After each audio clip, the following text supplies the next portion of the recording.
Donc, je peux contextualiser vraiment le mindset en fait du francophone. Je ne sais pas, hein, mais je pense que les francophones ont un vrai ego. Ils ont un gros ego. Genre, c'est que leur ego, c'est comme ça. Pourquoi je dis ça? Je le dis parce que c'est l'essence même du problème. J'ai appris à être vulnérable à un moment donné, à comprendre que je ne peux pas maîtriser tout en fait. Je ne peux juste pas maîtriser tout. Il y a des aspects que je peux maîtriser, mais si je ne maîtrise pas, je vais demander là où est le problème. Donc, il faut vraiment se surpasser, comprendre que voilà, en entreprise, mais quoi que ce soit sur un projet, en équipe, il n'y a juste pas d'ego. Il faut être ouvert et se dire, bah ok, je fais ce truc, ça ne marche pas. Désolé, mais ça ne marche pas. Est-ce que tu peux m'aider? Genre, demande de l'aide en fait. Tu vois, l'ego francophone fait que voilà, tu vas dire non, j'ai pas besoin d'aide. Non, je vais juste faire mon truc. C'est de ça que je parle en termes d'ego. Ça va au-delà du code. Tout le monde peut coder comme il a dit. Tout le monde peut coder. Mais ce qui va faire qu'une entreprise va se dire, on ne peut pas le virer ce gars-là. C'est le plus qu'il apporte. Et c'est de la partie incontournable. Je pense que c'est...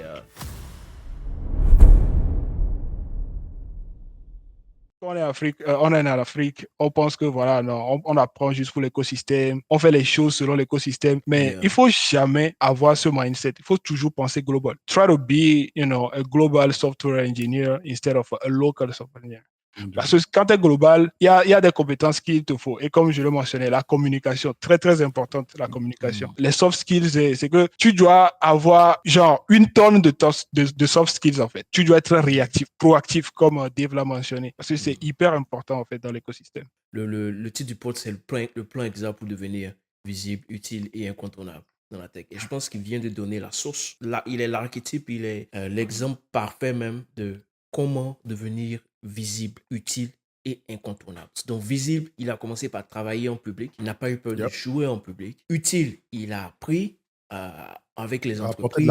Il a appris à apporter de la valeur. Il a appris à apporter de l'impact. Il a appris à travailler selon les standards internationaux, occidentaux. Et incontournable, il est sorti de sa zone de confort pour non seulement expand son horizon, pour expand son impact, mais aujourd'hui, il est clairement en train de devenir incontournable parce que tu vois qu'il fait ses conférences, il pique dans ses trucs. Et ça, je dis, c'est des choses, ça va au-delà du code. Tout le monde peut coder comme il a dit. Tout le monde peut coder. Mais ce qui va faire qu'une entreprise va se dire, on ne peut pas le virer, ce gars-là. C'est le plus qu'il apporte. Et c'est de la partie incontournable. Je pense que c'est... tu viens de donner la sauce, mon gars. Tu viens de donner la sauce. Moi, comme je vous dis, c'est un truc auquel je suis en train de penser beaucoup ces derniers jours. Je pense même à écrire un article sur le sujet et à partager, mais il faut avoir des valeurs. D'abord, définir c'est quoi ces valeurs personnelles, en fait. Et comment est-ce que tu veux que les autres te perçoivent. Moi, par exemple, pour moi, je résume ça en un seul mot maintenant, c'est ownership. Ownership. Je pense que ownership, pour moi, ça décrit le mindset qu'il faut pour pouvoir être ça, devenir visible, utile et incontournable. Le ownership, pour moi, ça veut dire quoi?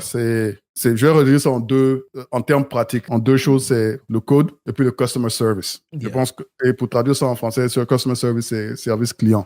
On est tous dans l'industrie de la tech. Coder, c'est ce pourquoi on nous paye, en fait. C'est le hard skill. Donc, tu peux pas avoir du succès sans savoir coder si tu es dans cette industrie. Mais comme tout le monde va vous le dire, je pense que tout le monde va vous le dire clairement, c'est pas pour avoir le succès vraiment, pour devenir incontournable, c'est le customer service. Et ça revient au personal branding dont on parlait au début. Comment est-ce que tu veux qu'on te connaisse, en fait? Pensez à l'expérience que vous avez quand vous allez dans une banque où on vous traite mal, ou bien dans un business, n'importe quel business vous allez où on vous traite mal. Est-ce que ça vous donne envie de revenir? Des fois, vous êtes obligé parce que c'est le seul coin qui le fait, vous êtes forcé de truc, mais dès que vous savez que si vous avez l'alternative, vous allez à quelque part où on vous traite mieux, c'est là-bas que vous allez aller. Donc, le customer service, c'est dans votre personal branding, dans le travail que vous faites. Et ça revient à ce que Martineau disait, la communication. C'est ça le truc le plus important. Quelle image mentale les gars ont de vous dans l'entreprise? Pensez à votre expérience à la maison. Si tout d'un coup, vous êtes l'Internet se coupe à la maison, vous appelez Orange MTN, vous leur dites mon Internet s'est coupé, ils disent d'accord. Et puis ils disparaissent. Vous êtes là, vous avez un problème, ça vous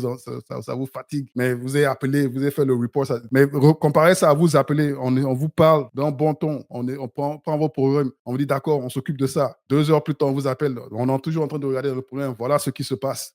Donc, attendez, peut-être ça va être réglé dans 1 heure. En 1 heure, on vous appelle, on nous a dit qu'il y avait 1 heure, mais voilà tel truc, il y a tel truc.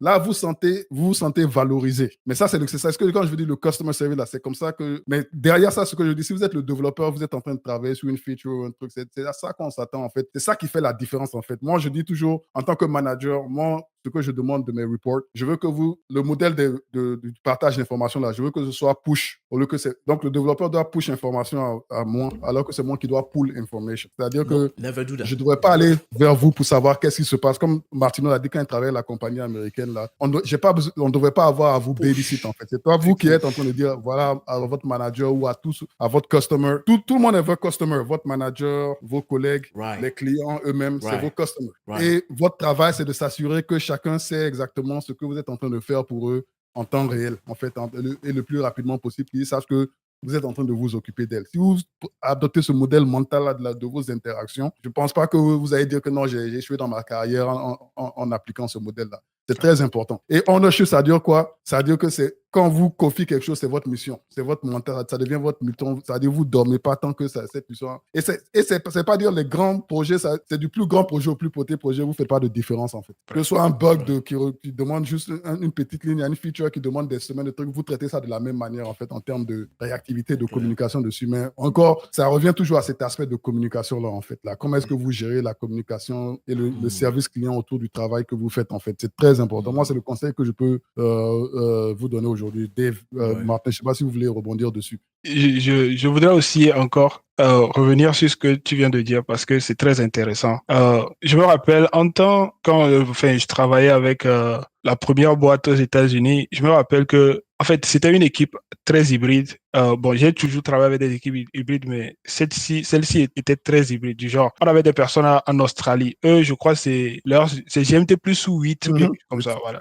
C'était vraiment un grand écart. Et des fois, c'est même pas des fois, on faisait 2 stand-ups. Like, premier stand-up le matin pour l'Amérique et puis second stand-up pour l'équipe australienne et tout. Et il m'arrivait, c'est pas que je le faisais parce que il y avait un souci, mais il m'arrivait de ne pas dormir, en fait, bosser sur le projet. Parce qu'il y avait aussi notre lead à l'époque qui faisait la même chose. Donc, lui, il était tout le temps éveillé. Mais moi, je le faisais. Et un jour, il a remarqué, il a dit, bah, je remarque que, voilà, tu bosses aussi sur les trucs la nuit. Il m'a clairement dit non, de ne pas le faire.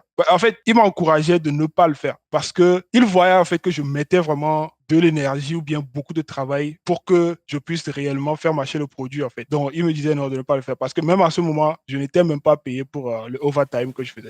Donc, c'était un truc que je faisais, voilà, parce que le projet était important et que, voilà, il y avait peut-être des bugs et tout. Et on restait éveillé. Il y avait même des moments où, voilà, un client peut avoir un problème, un Australien, genre, surtout, qui a un problème et du coup, là, on veille, on travaille jusqu'à déployer le truc et tout. Genre, c'était vraiment du stress. Mais en soi, c'est intéressant parce que tu apprends. Et non seulement tu apprends, mais tu comprends que, en fait, pour faire marcher un produit, surtout quand tu es dans une startup et tout, c'est que tu dois t'y donner, quoi. Ce n'est pas juste faire et puis partir. Surtout si tu veux être remarqué, tu dois t'y donner. Et même, c'est une culture qui m'a suivi jusqu'à présent. Je crois même que je te l'avais dit quand c'était raconté la dernière fois, qu'en fait, en temps même, je travaillais tellement à rattraper, en fait, l'équipe qui était là avant moi, que mon manager l'avait remarqué.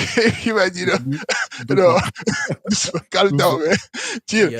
Et puis c'est fou parce que, tu sais, en fait, parce que j'ai traversé ces trucs. J'ai fait, comme je le disais, j'ai fait des équipes où vraiment je ne me donnais pas initialement. Donc, je peux contextualiser vraiment le mindset, en fait, du francophone. Je ne sais pas, hein, mais je pense que les francophones ont un vrai ego. Ils ont un gros ego. Genre, c'est que leur ego, c'est comme ça.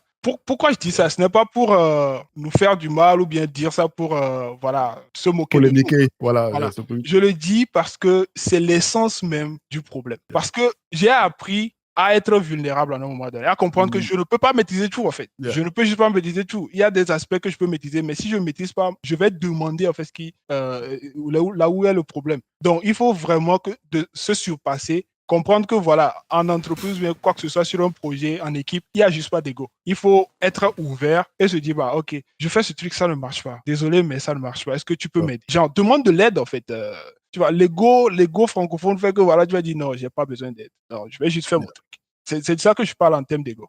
Pour être vraiment compétitif et avoir même, je vais dire, un sens de responsabilité dans n'importe quelle équipe, il faut oublier cet aspect. Il faut comprendre qu'il n'y a vraiment pas de questions débiles en entreprise. Genre, pose ça, tu vois, genre, à la limite, on ne va pas te chasser à cause de ça. On ne va pas te virer parce que tu as posé une question. Et si on le fait... Aux États-Unis, ils apprécient ça beaucoup. Exactement.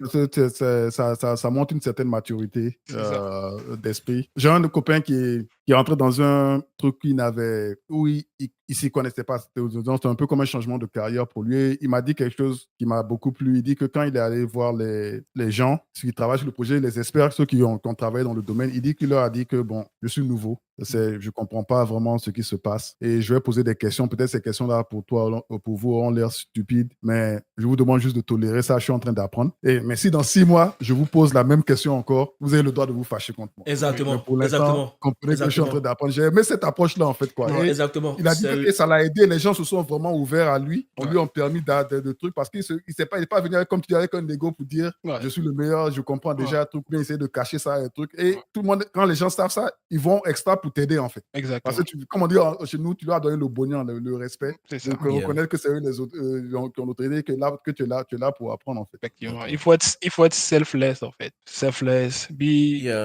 Just go, ask, try to ask. Because ces gens-là sont déjà là avant, tu vois. Ils connaissent le système. Ils maîtrisent le projet que tu vas venir faire quoi. Mais si tu ne dis rien, tu veux prendre du temps à te casser la tête à rechercher. Bon, c'est pas un problème de rechercher les ressources. C'est pas un problème de faire des check-ins, en fait, des recherches au préalable avant de voir. Mais quand tu es bloqué, c'est que tu es bloqué, en fait. Exactement. Et voilà. C'est juste que tu es limité dans la connaissance, tu demandes, on t'explique.